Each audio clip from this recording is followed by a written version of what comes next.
Hotel বা রেস্টুরেন্টের মতো আমি লাল শাক ভাজি করে দেখাবো। লাল শাক ভাজি করে দেখাবো যাতে নাকি শাকের রংটা একদম পারফেক্ট ভাবে লাল থাকে আর শাকটা যাতে নাকি পুরোপুরি সিদ্ধ হয়, সেইভাবে আজকে আমি শাক রান্না করে দেখাবো। এখানে নিয়েছি আমি বেশ কিছুটা পরিমাণে লাল শাক, আর লাল শাক কিন্তু আজকে আমাদের বাজার থেকে এনেছে। শাকগুলো কিন্তু ভীষণই টাটকা। হ্যালো বন্ধুরা, সুলতা কুকিং রেসিপির পক্ষ থেকে সকল বন্ধুদের জানাই স্বাগতম। আশা করি সকলেই ভালো আছেন। আমি কিন্তু এই শাকগুলো আজকে হাত দিয়ে বেছে নিব, কারণ আমি লাল শাক কিন্তু কখনো বটি দিয়ে কাটি না। কারণ লাল শাকটা কিন্তু এইভাবে হাত দিয়ে ছিঁড়ে নিলেই কিন্তু শাকটা একদম সুন্দর মিহি হয়ে যায় আর অনেক সুন্দর গলে। আমি শাকটাকে কিন্তু এইভাবে যতটুক নরম অংশ আছে হাত দিয়ে এইভাবে ছিঁড়ে নিব, আর শাকের যে পাতাগুলো যেগুলো নষ্ট আছে সেগুলো আমি ফেলে দেব। শাকটাকে অবশ্যই কিন্তু ঝেড়ে নিতে হয়, শাকের মধ্যে কিন্তু অনেক সময় পোকামাকড় থাকে, সেই জন্য শাকটা বাজার থেকে আনার পরে আটিটা খুলে একটু ঝেড়ে নিবেন, তাহলে দেখবেন যে কোনো পোকামাকড় থাকবে না।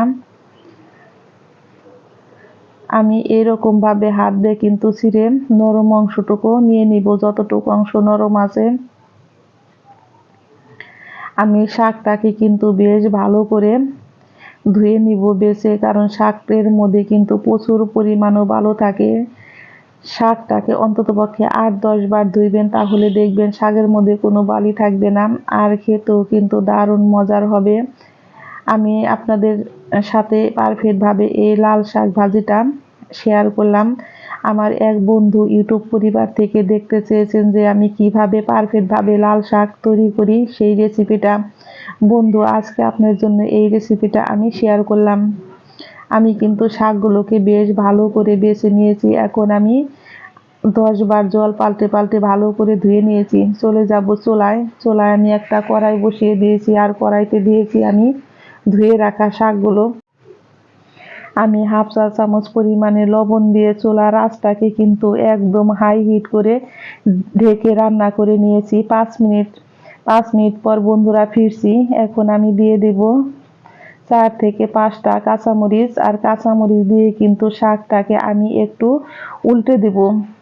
অবশ্যই শাকটা এই পর্যায়ে উল্টে দিতে হয়, তাহলে শাক যাতে নাকি সবগুলোই একই রকম ভাবে সিদ্ধ হয়।